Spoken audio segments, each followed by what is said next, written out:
Hi all അസ്സലാമു അലൈക്കും welcome back to my channel. അപ്പോൾ ഇന്ന് ഞാൻ വന്നിട്ടുള്ളത് ഇന്നലത്തെ ഇഫ്താറിൻ്റെ കുറച്ച് വിശേഷങ്ങളും കുറച്ച് റെസിപ്പീസ് ആയിട്ടാണ് കേട്ടോ. അപ്പോൾ ഞാനിതിൽ ഒരു അടിപൊളി സ്നാക്കിൻ്റെ റെസിപ്പി കാണിക്കുന്നുണ്ട്.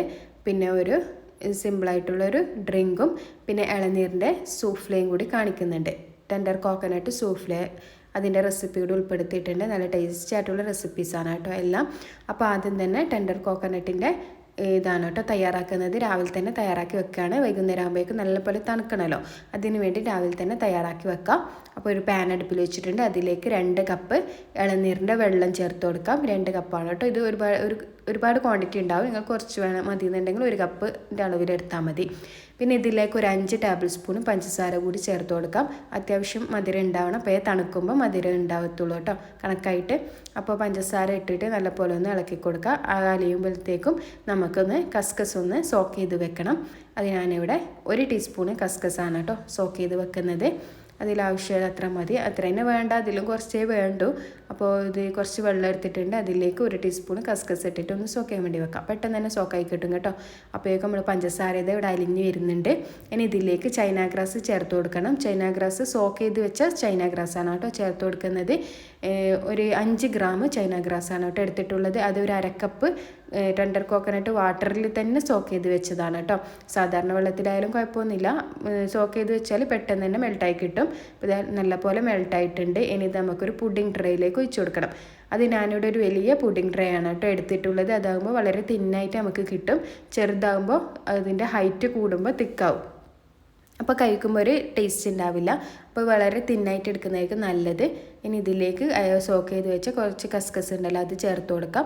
എന്നിട്ട് അത് ചൂടാറുന്നതിലൊക്കെ ചൂടാറിയതിന് ശേഷം മാത്രം ഫ്രിഡ്ജിലെടുത്ത് വെക്കാം കേട്ടോ. പിന്നെ ഒരു മിക്സിയുടെ ജാർ എടുക്കുക. അതിലേക്ക് നമ്മുടെ ഇളനീരിൻ്റെ പൾപ്പ് ഇട്ട് കൊടുക്കാം. കുറച്ചൊരു മൂത്ത പൾപ്പാണ് കേട്ടോ. നല്ല സോഫ്റ്റ് ആയിട്ടുള്ള തന്നെ എടുക്കാൻ ശ്രദ്ധിക്കുക. അപ്പോൾ നല്ല ടേസ്റ്റ് ഉണ്ടാവും. ഇനി ഇതിലേക്ക് 2 കപ്പ് ഇളനീരാണ് കേട്ടോ എടുത്തിട്ടുള്ളത്. അതിലേക്ക് 2 കപ്പ് പാലാണ് വേണ്ടത്. ഇപ്പോൾ അരിയാൻ ആവശ്യമായിട്ടുള്ള പാല് മാത്രം ചേർത്ത് കൊടുക്കാം. എന്നിട്ട് 100 ഗ്രാം ഫ്രഷ് ക്രീമും ഹാഫ് മിൽക്ക് മെയ്ഡും ചേർത്ത് കൊടുക്കാം. Half tin milk made fresh cream മസ്റ്റായിട്ട് ചേർത്ത് കൊടുക്കാം കേട്ടോ. അപ്പോഴാണ് നല്ല ടേസ്റ്റ് ഉണ്ടാവാൻ. അപ്പോൾ അത് ചേർത്ത് കൊടുക്കാം. എന്നിട്ട് അതിലേക്ക് ഒരു 5 ടേബിൾ സ്പൂണ് പഞ്ചസാര കൂടി ചേർത്ത് കൊടുക്കാം. തണുക്കുമ്പോൾ അത്യാവശ്യം മധുരം ഉണ്ടാവണം, അതുകൊണ്ടാണ് കേട്ടോ കുറച്ച് കൂടുതൽ മധുരം ചേർക്കുന്നത്. നിങ്ങൾക്ക് ഇത്ര മധുരം വേണ്ടാന്നുണ്ടെങ്കിൽ ഒഴിവാക്കാം കേട്ടോ, കുറക്കാം. അപ്പോൾ ഞാനൊരു വേറൊരു പാത്രത്തിലേക്ക് അത് ഒഴിച്ച് കൊടുക്കുന്നുണ്ട്. ചെറിയ ചെറിയ കട്ടകൾ ഉണ്ടാവും, അതൊന്നും കാര്യമാക്കണ്ട. നല്ല ടേസ്റ്റാണ് കേട്ടോ കടിക്കാൻ കിട്ടുമ്പോൾ. അപ്പോഴേക്കും നമ്മുടെ ഇളനീരിൻ്റെ വാട്ടർ ചൈന ഗ്രാസ് ചേർത്തിട്ട് സെറ്റാക്കാൻ വെച്ചിട്ടില്ലേ, അത് നല്ലപോലെ സെറ്റായിട്ടുണ്ട്. ഇനി ഇത് നിങ്ങളുടെ ഇഷ്ടത്തിനനുസരിച്ചിട്ട് കട്ട് ചെയ്യാം. എത്ര മാത്രം വലിപ്പമാണ് അതിനനുസരിച്ച് കട്ട് ചെയ്യാം. പിന്നെ അതിലേക്ക് ഞാൻ നേരത്തെ ബാക്കി വെച്ച പാലുണ്ടല്ലോ അത് ചേർത്ത് കൊടുക്കുന്നുണ്ട്. എന്നിട്ട് നല്ല പോലെ ഒന്ന് മിക്സ് ചെയ്യാം. 2 കപ്പ് ഇളനീരിന് 2 കപ്പ് പാലാണ് കേട്ടോ വേണ്ടത്. അപ്പോൾ ഇത് നല്ലപോലെ കട്ട് ചെയ്ത് ക്യൂബ്സ് ആക്കി വെച്ചിട്ടുണ്ട്. ഇനി ഇത് അതിലേക്ക് ഇട്ട് കൊടുക്കാം. ഫുള്ളായിട്ട് ഇടുന്നില്ല, 1/4 ഭാഗമാണ് കേട്ടോ ഇടുന്നത്. ബാക്കി ഒരു 1/4 ഭാഗം നമുക്ക് മേലെ ഡെക്കറേഷൻ ചെയ്യാൻ വേണ്ടി വേണം. അപ്പോൾ അതിനു വേണ്ടി ബാക്കി അവിടെ വെക്കാം. അത് 1/4 ഭാഗം ഇട്ടിട്ട് നല്ലപോലെ ഒന്ന് ഇളക്കിയിട്ട് ഫ്രിഡ്ജിൽ നല്ലപോലെ തണുക്കാൻ വേണ്ടി വെക്കാം. പിന്നെ നിസ്കാരം മൊത്തമൊക്കെ കഴിഞ്ഞതിന് ശേഷമാണ് കേട്ടോ കടി ഉണ്ടാക്കാൻ വേണ്ടി വന്നിട്ടുള്ളത്. അപ്പോൾ സമൂസ ഷീറ്റ് എടുത്തിട്ടുണ്ട്. അത് ആദ്യം തന്നെ തണുപ്പ് പോകാൻ വേണ്ടി പുറത്തെടുത്ത് വെക്കാം കേട്ടോ. അപ്പോൾ നല്ലപോലെ തണുത്തിട്ടാണ് ഉള്ളത്. ഇതൊന്ന് തണുപ്പ് പോട്ടെ, അതുവരെ അവിടെ വെക്കാം. ഞാൻ കുറച്ച് എടുത്തിട്ടുള്ളൂ കേട്ടോ. പിന്നെ ചിക്കൻ വേവിക്കാൻ വേണ്ടി വെച്ചിട്ടുണ്ട്. ഇനി നമുക്ക് മസാല തയ്യാറാക്കാം. അത് ഞാനിവിടെ 2 ടേബിൾ സ്പൂണ് കോക്കനട്ട് ഓയിൽ ഒഴിച്ച് കൊടുത്തിട്ടുണ്ട്. പിന്നെ അതിലേക്ക് 1 ടേബിൾ സ്പൂണ് ഇഞ്ചി വെളുത്തുള്ളി പേസ്റ്റ് ചേർത്ത് കൊടുക്കാം. 1/4 ഭാഗം വെളുത്തുള്ളി പേസ്റ്റും 1/4 ഭാഗം ഇഞ്ചി പേസ്റ്റും മതി കേട്ടോ. അപ്പോൾ അത് ചേർത്ത് കൊടുത്തിട്ട് ഒന്ന് പച്ച ടേസ്റ്റ് മാറുന്നത് വരെ ഒന്ന് ഇളക്കി കൊടുക്കാം. എന്നിട്ട് അതിലേക്ക് സവാള ചേർത്ത് കൊടുക്കാം. വളരെ തിന്നായിട്ട് കട്ട് ചെയ്ത സവാളയാണ്. 2 മീഡിയം സൈസ് സവാളയാണ് കേട്ടോ എടുത്തിട്ടുള്ളത്. പിന്നെ അതിലേക്ക് 1 ടേബിൾ സ്പൂണ് സോയാ സോസും ആവശ്യത്തിന് ഉപ്പിട്ട് കൊടുക്കാം. സോയാ സോസിൽ ആവശ്യത്തിന് ചെറിയ ഉപ്പ് ഉണ്ടാവും, അപ്പോൾ നോക്കിയിട്ട് ഇട്ട് കൊടുക്കാം കേട്ടോ ഉപ്പ്.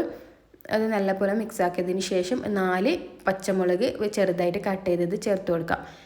എന്നിട്ട് ഈ ഉള്ളി പച്ചമുളകൊക്കെ നല്ലപോലെ ഒന്ന് വഴന്ന് വരണം, അതുവരെ ഒന്ന് ഇളക്കി കൊടുക്കാം. അടച്ച് വെച്ചിട്ട് കുക്ക് ചെയ്തെടുത്താലും മതി കേട്ടോ. അപ്പോൾ അത് നല്ലപോലെ ഒന്ന് വഴന്ന് വന്നതിന് ശേഷം ഇതിലേക്ക് ഗരം മസാല ചേർത്ത് കൊടുക്കാം. 1/2 ടീസ്പൂണ് ഗരം മസാല ചേർത്ത് കൊടുത്തിട്ടുണ്ട്. ഗരം മസാലയുടെ റെസിപ്പി ഞാൻ ചെയ്തിട്ടുണ്ട്. അപ്പോൾ അത് വേണമെങ്കിൽ ഞാൻ ഡിസ്ക്രിപ്ഷൻ ബോക്സിൽ കൊടുക്കാം, വേണമെന്നുള്ളവർ പോയി നോക്കിയാൽ മതി. പിന്നെ ഇതിലേക്ക് കുറച്ച് മുളക് പൊടി ചേർക്കുന്നുണ്ട്. അത്യാവശ്യം നല്ല എരിവുള്ള മുളക് പൊടിയാണ്, അതുകൊണ്ട് ഞാൻ കുറച്ച് ചേർത്തത്. ഇനി ചേർത്തിട്ടില്ലെങ്കിലും കുഴപ്പമൊന്നുമില്ല കേട്ടോ. മുളക് പൊടി ചെറിയൊരു കളർ കിട്ടാൻ വേണ്ടിയിട്ട് ചേർത്തതാണ്. അപ്പോൾ അത് ചേർത്തിട്ട് നല്ലപോലെ ഒന്ന് ഇളക്കി കൊടുക്കാം. പിന്നെ ഇതിലേക്ക് വേണ്ടത് ക്യാപ്സിക്കാണ്. ക്യാപ്സിക്കം ഒരു മീഡിയം സൈസ് ക്യാപ്സിക്കത്തിൻ്റെ ഹാഫ് ഭാഗമാണ് കേട്ടോ എടുത്തിട്ടുള്ളത്. അത് ലാസ്റ്റ് ചേർത്ത് കൊടുക്കുന്നത് അത് ചെറിയൊരു കടിക്കുന്ന പരുവത്തിൽ കിട്ടാൻ വേണ്ടിയിട്ടാണ് കേട്ടോ. ഉള്ളി ഇടുമ്പോൾ തന്നെ ചേർക്കരുത്. അപ്പോൾ ഒരുപാടങ്ങ് വെന്ത് പോയി കഴിഞ്ഞാൽ അതിൻ്റെ ടേസ്റ്റ് ഉണ്ടാവില്ല. പിന്നെ ഇതിലേക്ക് കുറച്ച് കറിവേപ്പിലയും കുറച്ച് കൂടുതൽ മല്ലിയിലയും ചേർത്ത് കൊടുക്കാം. മല്ലിയില കുറച്ച് അധികം തന്നെ ചേർത്ത് കൊടുക്കണം കേട്ടോ, അപ്പോൾ നല്ല ടേസ്റ്റ് ഉണ്ടാവാൻ. ഇനി അടുത്തത് ടൊമാറ്റോ സോസ് ചേർത്ത് കൊടുക്കാം. ഒരു 2 ടേബിൾ സ്പൂണ് ടൊമാറ്റോ സോസാണ് കേട്ടോ ചേർത്ത് കൊടുക്കേണ്ടത്. ആദ്യം 1 ടേബിൾ സ്പൂണ് ടൊമാറ്റോ സോസ് ചേർത്തിട്ടുണ്ട്, പിന്നെ ലാസ്റ്റും കൂടി ചേർത്തിട്ടുണ്ട് കേട്ടോ. അതുകൊണ്ടാണ് 2 ടേബിൾ സ്പൂൺ പറഞ്ഞത്. നമ്മുടെ ചിക്കൻ ഉണ്ടല്ലോ, വേവിച്ച ചിക്കൻ ചെറുതായിട്ട് കട്ട് ചെയ്തത് ഇതുപോലെ ചേർത്ത് കൊടുക്കാം. നിങ്ങൾക്ക് വേണമെങ്കിൽ ഫ്രൈ ചെയ്തിട്ടും ചേർക്കാം കേട്ടോ, അപ്പോൾ നല്ല ടേസ്റ്റ് ഉണ്ടാവാൻ. ഇനി ഇതിലേക്ക് ഉരുളക്കിഴങ്ങ് വേവിച്ചത് ഉടച്ചത് ചേർത്ത് കൊടുക്കാം.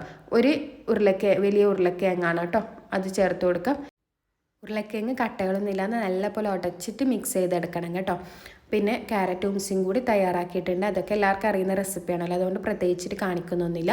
പിന്നെ ഇത് നമ്മുടെ സമൂസ ഷീറ്റ് നല്ലപോലെ തണുപ്പെല്ലാം പോയിട്ടുണ്ട്. ഇനി ഇത് നമുക്ക് ഹാഫാക്കി കട്ട് ചെയ്തെടുക്കണം. പകുതിയാക്കിയിട്ട് കട്ട് ചെയ്യുക കേട്ടോ. അത്ര മതി. റോൾ ചെയ്യുമ്പോൾ ഒരുപാടങ്ങ് റോൾ ചെയ്യുമ്പോൾ ഭയങ്കരമായിട്ട് കട്ടിയാവും, അപ്പോൾ കഴിക്കുമ്പോൾ ഒരു ടേസ്റ്റ് ഉണ്ടാവില്ല. അതുകൊണ്ടാണ് കേട്ടോ ഹാഫാക്കി എടുത്തത്. പിന്നെ ഇതുപോലെ മസാല ഇതുപോലെ ഉരുട്ടിയിട്ട് നീളത്തിൽ ഷേപ്പ് ചെയ്തെടുക്കാം. അതിന് കണക്കാക്കിയിട്ട് എടുക്കാം. എന്നിട്ട് ഇതുപോലെ വെച്ചിട്ട് റോൾ ചെയ്തെടുക്കാം. അതിൻ്റെ സൈഡ് ഭാഗത്ത് മൈദ വെള്ളം ചേർത്ത് മിക്സ് ചേർത്ത് കൊടുക്കണം കേട്ടോ, ഒട്ടിക്കിട്ടാൻ വേണ്ടിയിട്ട്. അപ്പോൾ അതുപോലെ തന്നെ ബാക്കിയുള്ളതും കൂടി ചെയ്തെടുക്കുക. ആദ്യം മൈദ മിക്സ് ഒന്ന് തൂവി കൊടുക്കുക സൈഡ് ഭാഗം. എന്നിട്ട് ഇതുപോലെ മസാല വെച്ചിട്ട് റോൾ ചെയ്യാം. എന്നിട്ടൊന്ന് ഒട്ടിച്ചു കൊടുക്കാം. ഇത്രയേ ഉള്ളൂ. പെട്ടെന്ന് തന്നെ ആയി കിട്ടും കേട്ടോ ഇത് റെസിപ്പി. അപ്പോൾ എല്ലാവരും ട്രൈ ചെയ്ത് നോക്കണം. പിന്നെ ഞാനിവിടെ എടുത്തിട്ടുള്ളത് വെർമിസെല്ലിയാണ്. അതിൽ ഡിപ്പ് ചെയ്യാൻ വേണ്ടിയിട്ട് അത് ആദ്യം ഒന്ന് മൈദ മിക്സിലൊന്ന് ഡിപ്പ് ചെയ്യുക. എന്നിട്ട് സൈഡ് ഭാഗത്ത് വെർമിസെല്ലി ആക്കി കൊടുക്കുക. വളരെ തിന്നായിട്ടുള്ള വെർമിസെല്ലി എടുക്കുക കേട്ടോ, അല്ലെങ്കിൽ ഇളകി വരും. വളരെ തിന്നായിട്ടുള്ള ആകുമ്പോൾ ഇങ്ങനെ പിടിച്ചേക്കത്തുള്ളൂ. നിങ്ങൾക്ക് വേണമെങ്കിൽ ബ്രെഡ് ക്രംസോ അല്ലെങ്കിൽ കോൺഫ്ലക്സ് ഉണ്ടല്ലോ അതെല്ലാം ചേർക്കാം കേട്ടോ. അതായാലും കുഴപ്പമൊന്നുമില്ല, നല്ല ടേസ്റ്റ് തന്നെയാണ്. അപ്പോൾ ഇതുപോലെ ഓരോന്നും ചെയ്തെടുക്കാം. നിങ്ങൾക്ക് വേണമെങ്കിൽ ഇതുപോലെ സൈഡ് ഭാഗം നല്ലപോലെ പ്രസ് ചെയ്തിട്ട് ഒട്ടിച്ച് അതിന് ശേഷം ഒന്ന് ഡിപ്പ് ചെയ്താലും മതി കേട്ടോ. അങ്ങനെ ആയാലും കുഴപ്പമില്ല. അല്ലെങ്കിൽ ഫ്രൈ ചെയ്യുന്ന സമയത്ത് ഒന്നും കൂടി ഒന്ന് പ്രസ് ചെയ്ത് കൊടുത്തിട്ട് ഫ്രൈ ചെയ്തെടുത്താൽ മതി. ഞാൻ കാണിച്ചു തരാം. ഇതുപോലെ പ്രസ് ചെയ്ത് കൊടുക്കാം. എന്നിട്ട് ഓരോന്ന് ഫ്രൈ ചെയ്തെടുത്താൽ മതി. പിന്നെ ഇത് ചെയ്യുമ്പോൾ മീഡിയം ടു ഹൈ ഫ്ലെയിമിൽ വെച്ചിട്ട് തന്നെ ചെയ്യാം. ഇത് എണ്ണ കുടിക്കും കേട്ടോ, ലോ ഫ്ലെയിമിൽ ഇട്ടിട്ട് ചെയ്താൽ. അതുകൊണ്ട് മീഡിയം ടു ഹൈ ഫ്ലെയിമിൽ ഇട്ടിട്ട് തന്നെ ചെയ്യുക. എന്നിട്ട് ഒരു ഭാഗം നല്ലപോലെ ഫ്രൈ ആയതിന് ശേഷം മറിച്ചിട്ട് കൊടുക്കാം. പെട്ടെന്ന് തന്നെ കുക്കായി കിട്ടും കേട്ടോ, ഒരുപാട് അങ്ങ് ടൈമൊന്നും എടുക്കില്ല. നമുക്ക് പെട്ടെന്ന് തയ്യാറാക്കാൻ പറ്റിയ അടിപൊളി റെസിപ്പിയാണ്. നല്ല ഗോൾഡൻ ബ്രൗൺ കളർ ആകുമ്പോൾ ഇത് നമുക്ക് അതിൽ നിന്ന് മാറ്റാം. അപ്പോൾ നമ്മുടെ അടിപൊളി സ്നാക്ക് ഇവിടെ റെഡി ആയിട്ടുണ്ട്. നല്ല ക്രിസ്പി ആയിട്ടും നല്ല ടേസ്റ്റി ആയിട്ടുള്ള റെസിപ്പിയാണ് കേട്ടോ. അപ്പോൾ എല്ലാവരും ട്രൈ ചെയ്ത് നോക്കണം. പിന്നെ ഞാനിവിടെ ഡ്രിങ്ക് തയ്യാറാക്കുന്നത് ഗ്രീൻ ആപ്പിളിൻ്റെ ക്രഷ് വെച്ചിട്ടാണ് കേട്ടോ. മിൻറ്റ് ലീവ്സൊക്കെ ഇട്ടിട്ട് തയ്യാറാക്കുന്നത് അതാണ്. പിന്നെ മിൻറ്റ് ലീവ്സ് ഞാനൊന്ന് കുത്തിയിട്ട് അത് ഉടച്ചിട്ടാണ് ഇട്ട് കൊടുക്കുന്നത്. അത് കുറച്ചിട്ട് കൊടുത്തിട്ടുണ്ട്. പിന്നെ അതിലേക്ക് ഗ്രീൻ ആപ്പിളിൻ്റെ ക്രഷ് ഇട്ട് കൊടുക്കാം. അത് ടേസ്റ്റിനനുസരിച്ചിട്ട് ഇട്ട് കൊടുക്കുന്നുണ്ട് കേട്ടോ. ഇനി ഇതിലേക്ക് ലൈം ജ്യൂസാണ് കേട്ടോ ചേർത്ത് കൊടുക്കുന്നത്. മധുരം ഇട്ടിട്ട് ലൈം ജ്യൂസ് ആക്കി വെച്ചതാണ്. അതുള്ളതുകൊണ്ട് അത് ചേർത്ത് കൊടുക്കുകയാണ്. നിങ്ങൾക്ക് വേണമെങ്കിൽ ലൈം അതിലേക്ക് നീരെടുത്തിട്ട് വെള്ളവും ചേർത്തിട്ട് വേറെ പഞ്ചസാര പിന്നെ പാനിയൊക്കെ ആക്കിയിട്ട് ചേർക്കേണ്ടി വരും. അതുകൊണ്ടാണ് ലൈം ജ്യൂസ് തന്നെ ആക്കിയിട്ട് ചേർക്കുന്നത്. അപ്പോൾ അങ്ങനെ ആകുമ്പോൾ പെട്ടെന്ന് പണി കഴിയും. പിന്നെ ഇതിലേക്ക് സോക്ക് ചെയ്ത് വെച്ച കസ്കസും കൂടി ചേർത്ത് കൊടുക്കാം. അതും 2 ടീസ്പൂൺ മാത്രമേ ഇട്ട് കൊടുക്കുന്നുള്ളൂ കേട്ടോ. ഒരുപാടാകുമ്പോൾ കുട്ടികൾ കടിക്കുമ്പോൾ. അപ്പോൾ അത് 2 ടീസ്പൂൺ മാത്രമേ ഇട്ട് കൊടുക്കുന്നുള്ളൂ. പിന്നെ ഇതിലേക്ക് ഐസ് ക്യൂബ്സ് ഇട്ട് കൊടുക്കാം. ഐസ് ക്യൂബ്സ് ഇട്ടിട്ട് നല്ലപോലെ ഒന്ന് മിക്സ് ചെയ്യാം. നല്ലപോലെ ഐസ് ക്യൂബ്സ് ഇടുന്നുണ്ടെങ്കിൽ ഇടാം കേട്ടോ, തണുപ്പിനനുസരിച്ചിട്ട് ഇട്ട് കൊടുക്കാം. എന്നിട്ട് നല്ലപോലെ ഒന്ന് മിക്സ് ചെയ്യാം. പിന്നെ ഇതിലേക്ക് ലാസ്റ്റ് സ്പ്രൈറ്റോ സോഡയോ എന്തെങ്കിലും ഒന്ന് ചേർക്കണം. അത് ലാസ്റ്റ് ബാങ്ക് കൊടുക്കാൻ പോകുമ്പോൾ മാത്രമേ ചേർക്കുന്നുള്ളൂ കേട്ടോ. അതുകൊണ്ട് അത് ലാസ്റ്റ് ചേർക്കാം. അപ്പോഴേക്കും നമുക്ക് നമ്മുടെ ടെൻഡർ കോക്കനട്ട് സൂപ്പിൽ നല്ലപോലെ തണുത്തിട്ടുണ്ട്, ബാങ്ക് കൊടുക്കാനായിട്ടുണ്ട്. അപ്പോൾ അതൊന്ന് സെർവ് ചെയ്യണം ഗ്ലാസ്സിലേക്ക്. ഞാനിവിടെ 4 ഗ്ലാസ് എടുത്തിട്ടുണ്ട്. അതിലേക്ക് ഓരോന്ന് ഒഴിച്ച് കൊടുക്കാം. ഇത് നല്ല ടേസ്റ്റി ആയിട്ടുള്ള ഒരു റെസിപ്പിയാണ് കേട്ടോ. നമ്മളിങ്ങനെ പുഡിങ് പോലെയല്ല, കോരി കുടിക്കുന്ന ടൈപ്പാണ് കേട്ടോ, ഐസ്ക്രീമൊക്കെ പോലെ. അപ്പോൾ എല്ലാവരും എന്തായാലും ട്രൈ ചെയ്ത് നോക്കണം, നല്ല ടേസ്റ്റിയാണ്. അതിൻ്റെ മേലെ ഭാഗം നമ്മൾ നേരത്തെ ബാക്കി വെച്ച ടെൻഡർ കോക്കനട്ടിൻ്റെ വാട്ടർ പുഡിങ് ഉണ്ടല്ലോ, അത് ഇതിൻ്റെ മേലെ നമ്മൾ ബാക്കി വെച്ചത് ഇട്ട് കൊടുക്കാം. കാണാനൊരു ഭംഗിക്ക് വേണ്ടിയിട്ടാണ് കേട്ടോ. അപ്പോൾ അത് മേലെ ഭാഗത്ത് ഇട്ട് കൊടുത്തിട്ടുണ്ട്. അതിൻ്റെ മേലെ കുറച്ച് കസ്കസും കൂടി ഇട്ട് കൊടുക്കുന്നുണ്ട്. എല്ലാം ഓപ്ഷണലാണ് കേട്ടോ. പിന്നെ അതിൻ്റെ മേലെ ഞാൻ കുറച്ച് പംകിൻ സീഡും കൂടി ഇട്ട് കൊടുക്കുന്നുണ്ട്. പിന്നെ ഇതാ ബാങ്ക് കൊടുക്കാനായിട്ടുണ്ട്. അപ്പോൾ നമുക്ക് ഇതിലേക്ക് സ്പ്രൈറ്റ് ഒഴിച്ച് കൊടുക്കാം. ഇതൊരു ലെമണിൻ്റെ ഫ്ലേവർ വരുന്ന വേറൊരു കമ്പനിയാണ് കേട്ടോ, സ്പ്രൈറ്റ് അല്ല. അപ്പോൾ അതും നല്ല ടേസ്റ്റ് ഉണ്ടായിരുന്നു. അപ്പോൾ അതൊക്കെ ചേർത്ത് മിക്സ് ചെയ്ത് ഞാൻ അധികം ഉണ്ടാക്കാറുണ്ട്, പക്ഷേ സ്പ്രൈറ്റ് ഒന്നും ചേർക്കാതെയാണ് കേട്ടോ ഉണ്ടാക്കാറ്. മിൻറ്റ് ലീവ്സ് ലൈമും ഇത് മാത്രമായിട്ട് അങ്ങനെ ആക്കുമ്പോൾ നല്ല ടേസ്റ്റാണ് കേട്ടോ. സ്പ്രൈറ്റ് ഡെയിലി ഒന്നും ആക്കാറില്ല, എപ്പോഴെങ്കിലും കൂടുമ്പോൾ സ്പ്രൈറ്റ് ചേർത്തിട്ടാക്കും. പിന്നെ ഇതാ ഞാൻ ടാബിളൊന്ന് സെറ്റ് ചെയ്തെടുക്കുകയാണ്. പൊട്ട്പൂരിയൊക്കെ വെച്ചിട്ട് നല്ല സ്മെല്ലാണ് കേട്ടോ ഇത്. അപ്പോൾ അതൊക്കെ വെച്ചിട്ട് ടാബിളൊന്ന് സെറ്റ് ചെയ്ത് വെച്ചിട്ടുണ്ട്, കടികളൊക്കെ കൊണ്ടുവച്ചിട്ടുണ്ട്. അപ്പോൾ ബാങ്ക് കൊടുക്കാനായിട്ടുണ്ട് കേട്ടോ. അപ്പോൾ എൻ്റെ ഈ റെസിപ്പീസൊക്കെ എല്ലാവരും ഒന്ന് ട്രൈ ചെയ്ത് നോക്കിയിട്ട് ഫീഡ്ബാക്ക്സ് കമൻസിലോട്ട് അറിയിക്കാൻ മറക്കരുത്. അപ്പോൾ എൻ്റെ വീഡിയോ റെസിപ്പി നിങ്ങൾക്ക് ഇഷ്ടമായെന്ന് കരുതുന്നു. ഇഷ്ടമായിട്ടുണ്ടെങ്കിൽ ലൈക്ക് ചെയ്യാനും ഷെയർ ചെയ്യാനും കമൻറ്റ് ചെയ്യാനും സബ്സ്ക്രൈബ് ചെയ്യാനും മറക്കരുത്. അപ്പോൾ ഇൻഷാ അല്ലാഹ് അടുത്ത അടിപൊളി പുതിയ വീഡിയോസായിട്ട് വീണ്ടും കാണാം. അസ്സലാമു അലൈക്കും. Thank you for watching.